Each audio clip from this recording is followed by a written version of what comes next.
Hello and welcome back, everybody. Uh, it's me again in the shed.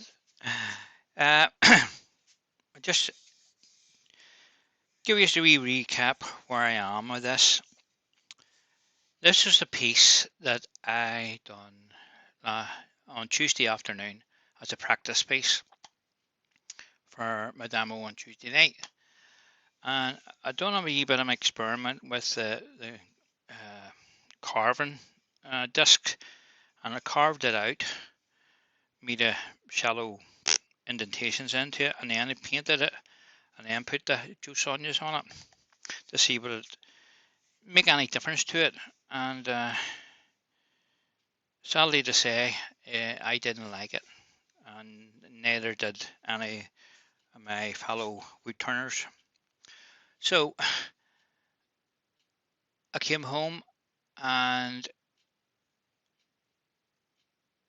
I turned it all off and redone it. Okay, it's nice and flat now. That's just what I wanted on it, just a wee rim, and same on the inside.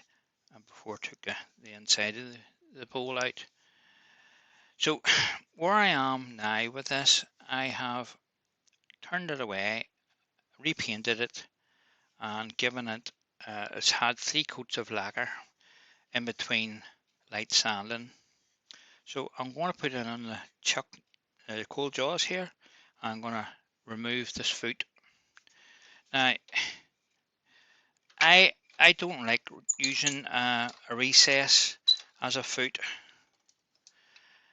and the reason for that is I think that a tannen's far better, especially when you have a piece of timber like that there, it's only an inch thick, and once you start eating into the back of it, you have to be wary of the front and how deep you can go.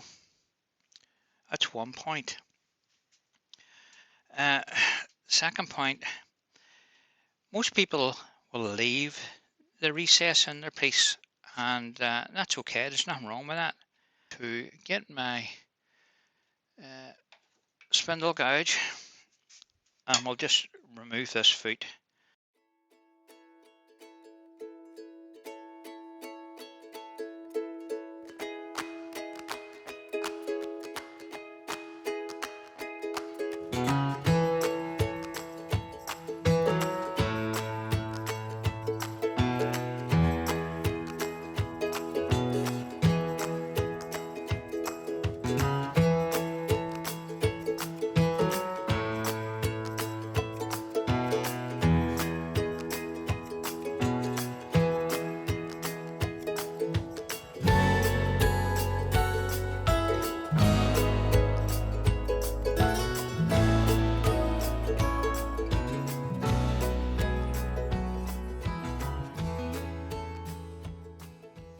So this is my set of homemade ones for big stuff, and I made these out of MDF. I'm going to remake them, and I'm going to make them out of plywood. The MDF sort of they've been sitting now 4 years. I have those, I think 4 years. I knocked it off the lathe. Right, I just need to get in then. And then what I do is set that out of the way.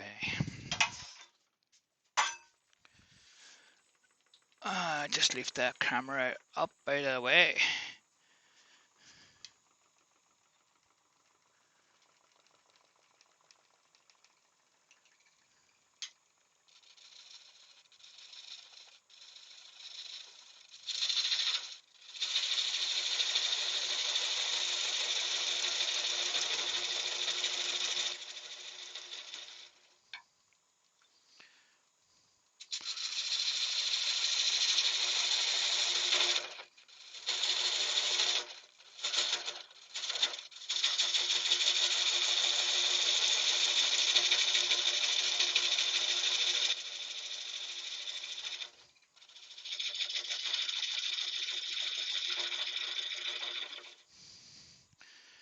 that's it down to the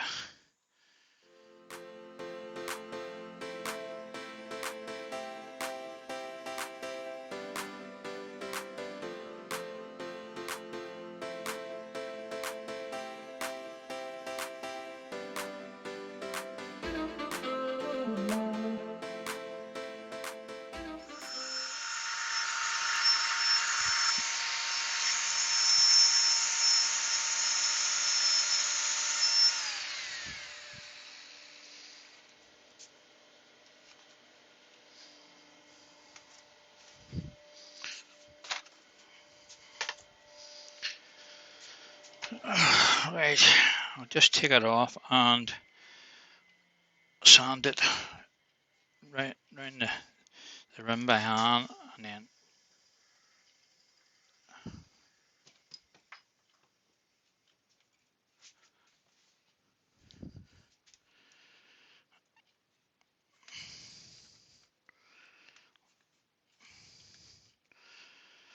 sounds like the birds are having a fight in my roof. I thought actually it was somebody knocking the shed from the garden next door. I don't know how the racket there.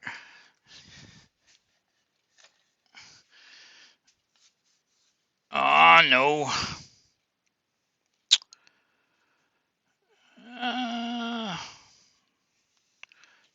Look what that done. It's ruined.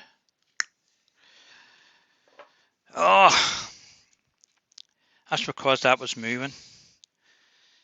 I'll have a wee drink of Coke while I'm waiting for this hot glue gun to heat up.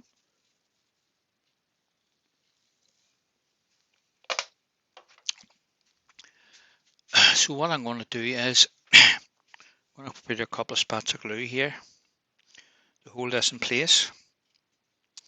Then I'm going to take a tailstock away and then put some hot glue on this and bring the tailstock back up into position and glue that on.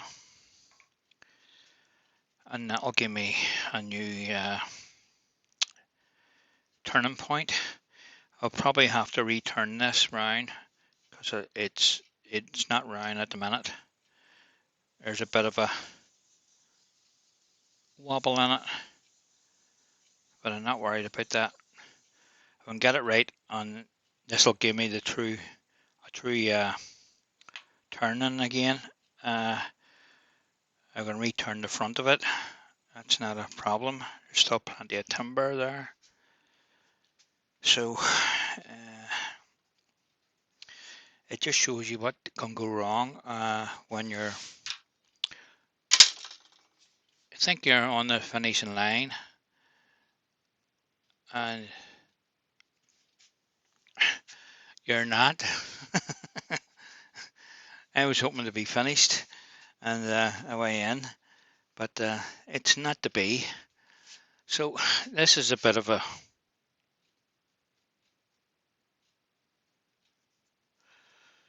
this is temperamental, they say, glue gun. Sometimes it heats up and sometimes it doesn't.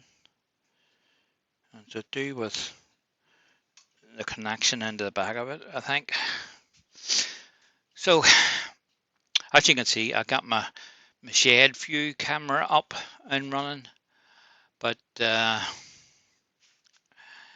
it disappears from now and again. Then it reappears. Oh, we're getting warm.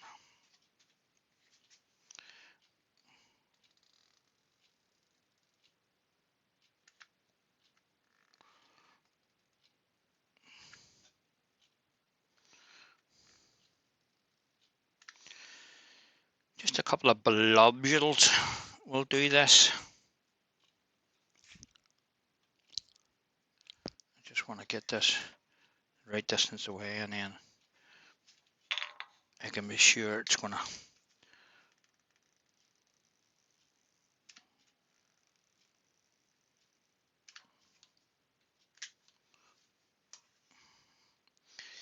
whatever you do, don't get this in your fingers. You'll be squealing the whole way into the house to get cold water in it. Right. So that's given me, I just want a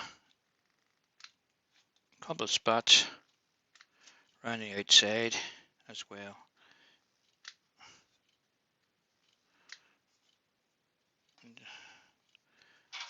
Just in case. We'll soon know.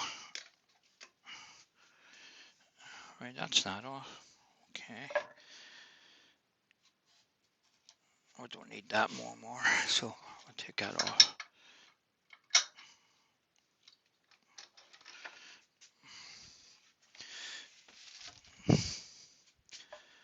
Right.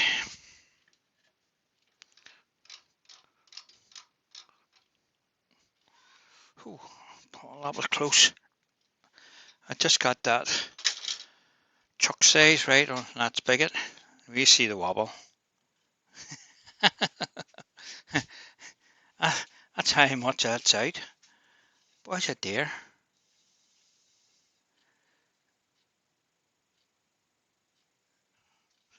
So guys, all that was just a wee waste bit of wood I had made to fit over that and for different things. Now I'm going to use it this way around, and I needed a center hole in the middle, so I just turned that off, returned that, faced it up, and brought up my tailstock and made a center, so it's not wobbling all over the place. So we'll just, I need to bring that back.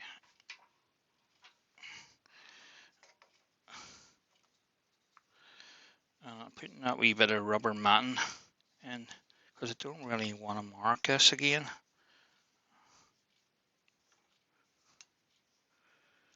I'll get that centered in that hole. Bring that up. Lock that in place and that.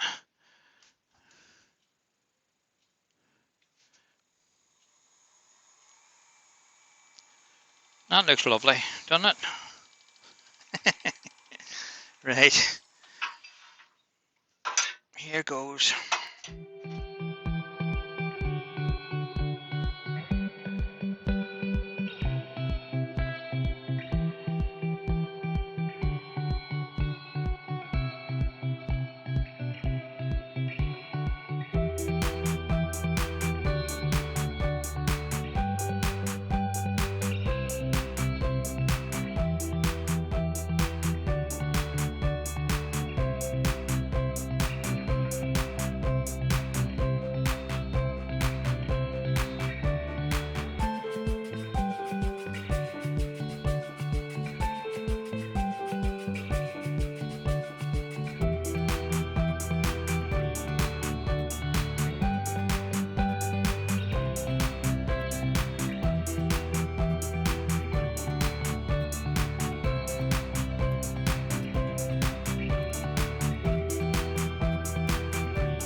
Okay, guys, welcome back.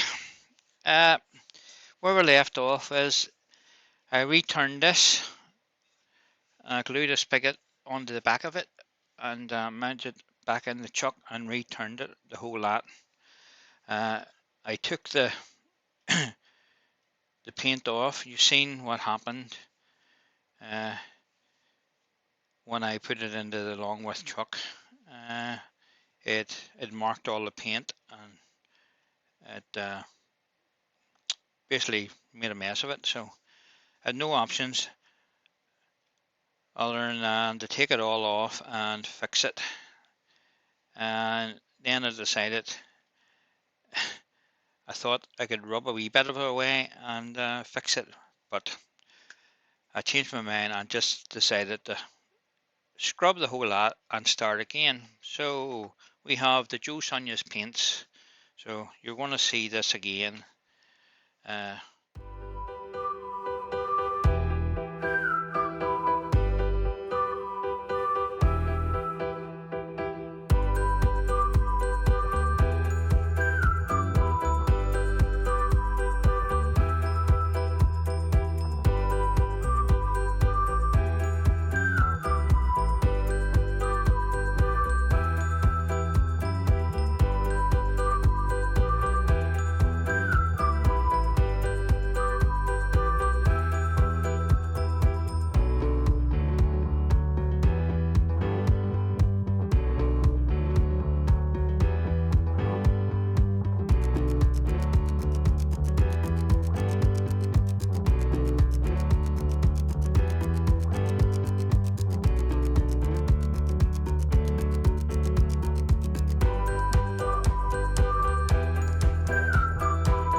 Okay, so that's as far as we're going to go with that today.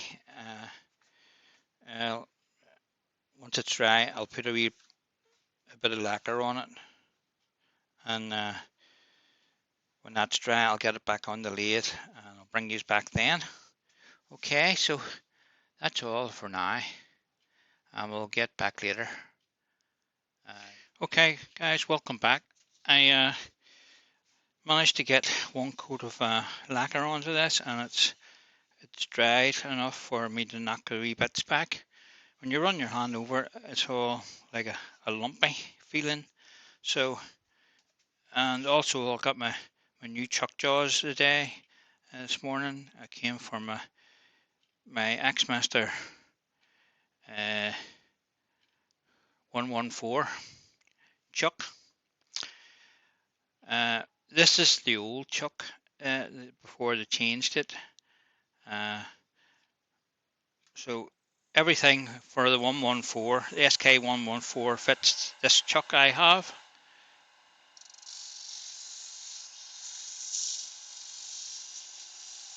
Just giving this a light sand, that's all I'm doing. I just be a wee light coat over it, and that's that all knocked off, and that was about 400. So I am going to take it off again and take it over to the bench and give it another coat of sand sealer. So guys, you can see the chuck. I got new carriers and new chuck jaws. For that, I only had, when I bought that chuck a couple of years ago, I only got a set of cold jaws with it. They were on it, and as I said, I didn't know what chuck it was, but my friends in my club, I took it up last Tuesday night, and they were able to tell me it's an Axmaster chuck. It's the old chuck. It's similar to the SK114. It's quite bigger, big in size. It's 102. It's 122 mil, I think, on the diameter. Yeah, 122 mil. I forget. I had sent a message to Jason Breach, who works in Axmaster, and he was able to tell me this chuck was the one before they brought out the SK114. So it's quite a few years old, but it's a brand new chuck. It was never really used. From what I can see from it, and there's not a mark on it. But I bought that a couple of years ago for just for the purpose of having the cold jaws. Now I have the cold jaws over there, and they are on their own carriers, and it's just a matter of swapping them in and swapping them out. So, and plus I've got my Axmaster, sorry, spit that out, Paul. Axminster eccentric chuck there over there. The problem I had with that chuck on the back, I'll just bring it over and show you the back here. It didn't fit my Nova chuck that's sitting over there with the jaws on it, but because this is a bigger chuck,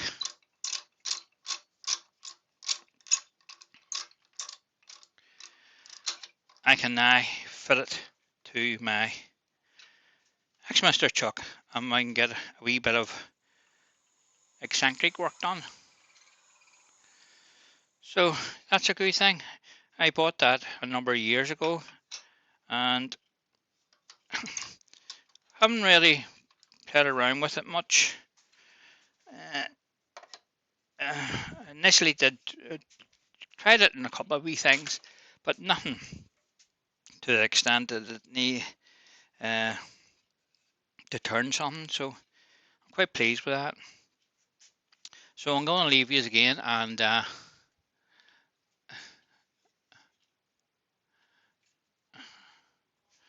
that's all right. I'm going to leave you again and go and give us another coat of lacquer, and then I'll sand it back and then give it another coat, and then we'll see about getting the foot off this which I glued onto it yesterday to let me get this mounted again after we had our small accident with our Longworth chuck, which took all the paint off when I was trying to remove the foot. So all's good. We're back to the winning page again, and let me get that done. Okay, so guys, I'll check back with you later, and good afternoon, everyone. Uh, we're back in to finish this wee piece. If you can remember it, when I went to take the foot off it, using the big Longworth chuck, it marked all the paint on me, and I had to turn it off and start again. So this has had 2 coats of lacquer on it. So I'm going to turn the center out of it now and sand that up and finish the inside of that, and give the outside of this wee wipe. There's a wee bit of overspray on the rim here.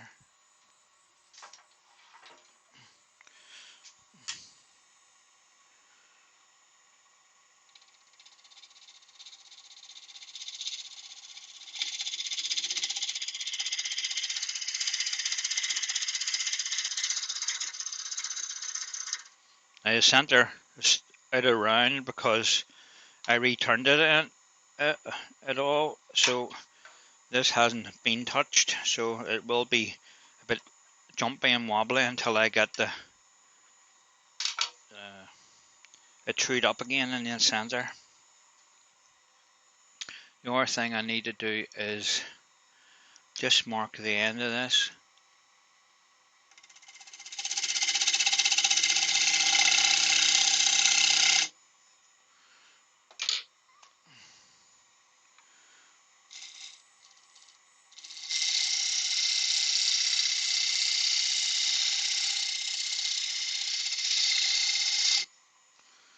That's just my wee border.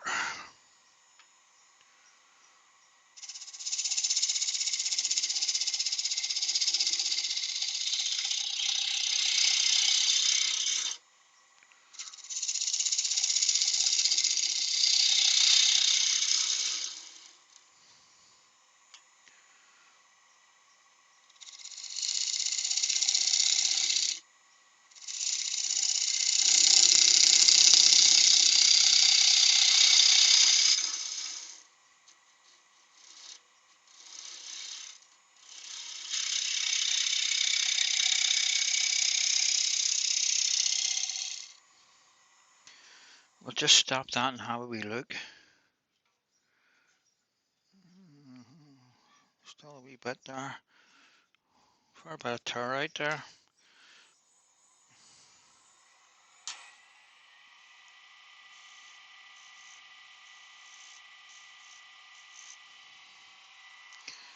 We'll see what that's like.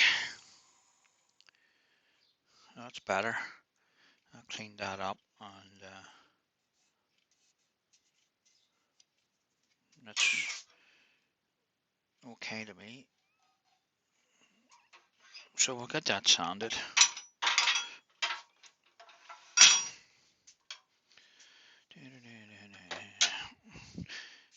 It feels like this project has went on forever. I suppose in a way it it has.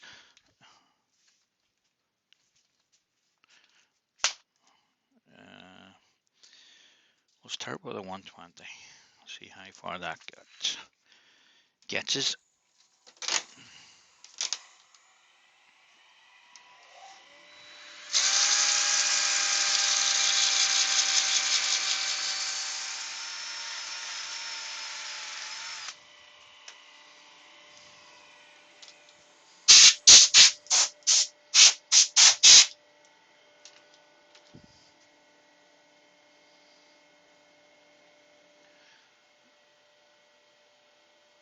Yeah, that tidied that up a brave bit. Right.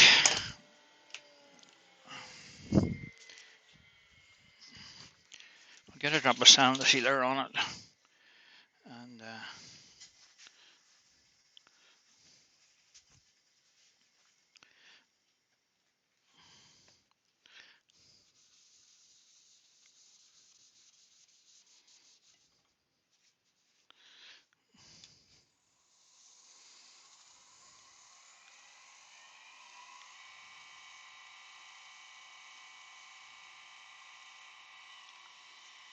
have to be careful at the edge here.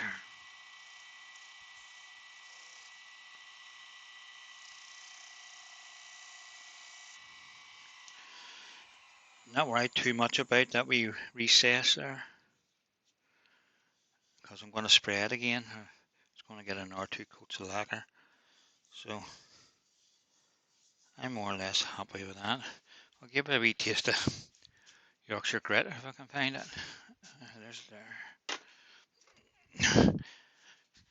Just in case there's any wee lines from the last sandpaper.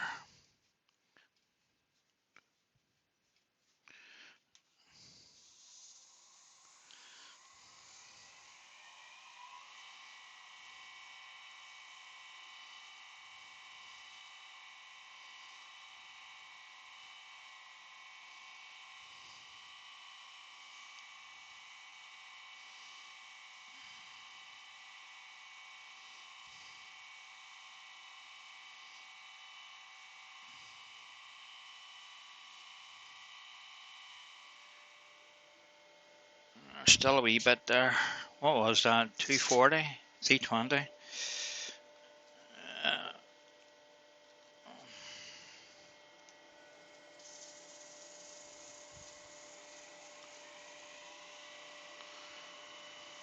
I still having to do that wee bit at the rim, so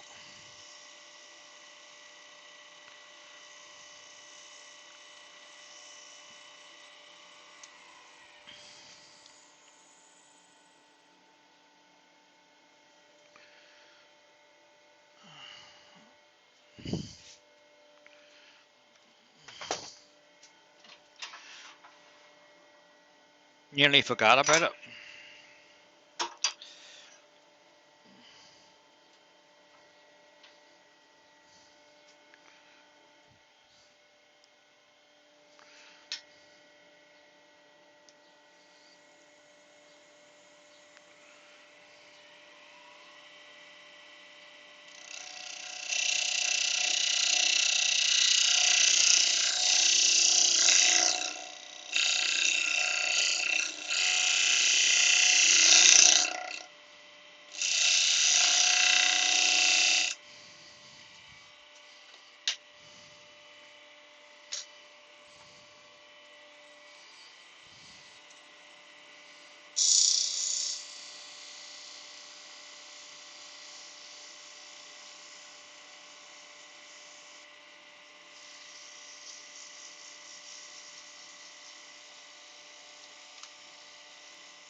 Right.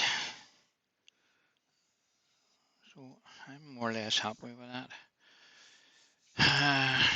We'll take this down and see how we're going to hold it to get this foot off. Okay, we have the glue block, so set that there, stay. Come up, put my matting down. Okay guys, I managed to get the block off it using my hot air gun. I heated the sides up and peeled that away, and then heated the wood up a wee bit, and it came away very nicely. So I'm going to attempt to sand it where it sits.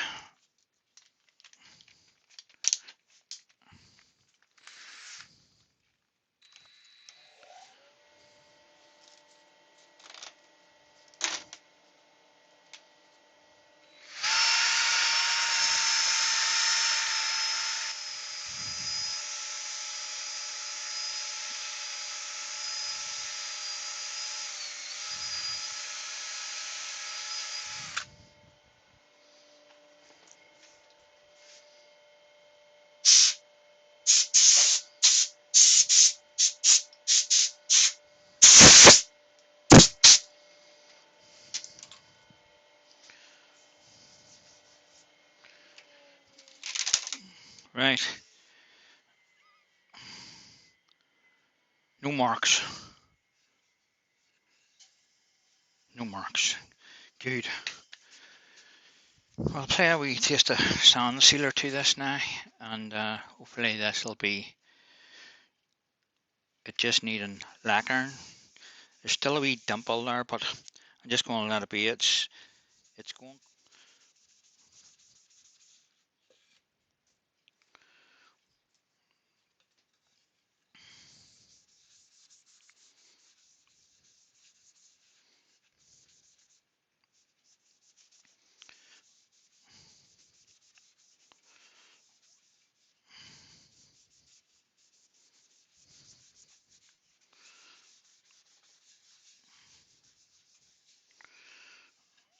Yeah, I came up all right. Just going to go around the outside here.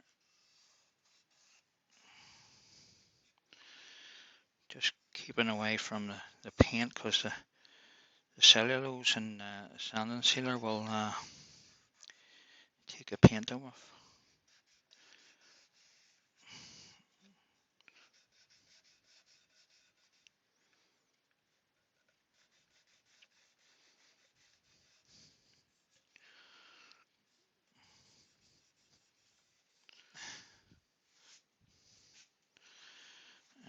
Don't be using that cloth again on that piece.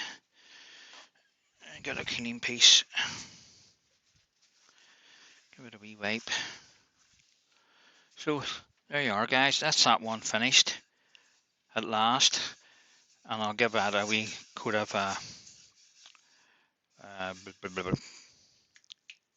wax once I get this done. So there you have it. 2 bowls at long last finished, and I'll bring the other one over, and you can just compare the two of them. 2 bowls. Take that back up it. Go up a bit. There. 2 bowls. One slightly bigger than the other one. This is the bigger one here. So you can see it does come out very nice when you use the Joe Sonia's paints. There's an awful lot you can do with them. I like doing platter rims like that because the effect you get is amazing, you know. And otherwise, it was just a plain piece of tulip wood. It's not much grain in it as such. Uh, just looks plain. So that's it done. 2 bowls not marked off. So I will just for fixing the camera. I will catch these again. It's at the local club last night, and Eugene Grimley was demonstrating, and he was demonstrating a lovely cross he had made, and I'm thinking of giving it a go. It's all spindle turning, so it is, and there's a bit of uh, gluing to the paper joints for the ring in the center, and a bit of drilling holes and stuff in it. So I'm going to try it and see. It looks like a nice wee project to do, uh, and it gives you practice at your spindle turning. You know, it's all good. It's all good practice, no matter what it is. You know. So, guys, thanks very much for watching, and sorry it took so long to get these 2 bowls finished, but I wasn't happy with the way that one ended up, and it was better to take it all off again and redo it. And it just shows you, if you're not happy with something, you can take it off and redo it, as long as you have the choking point on the other side. So my advice is, before you take that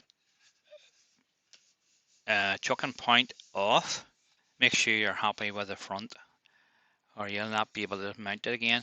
You might have to do what I done, was put a glue block on and return the whole bowl to get back into the center.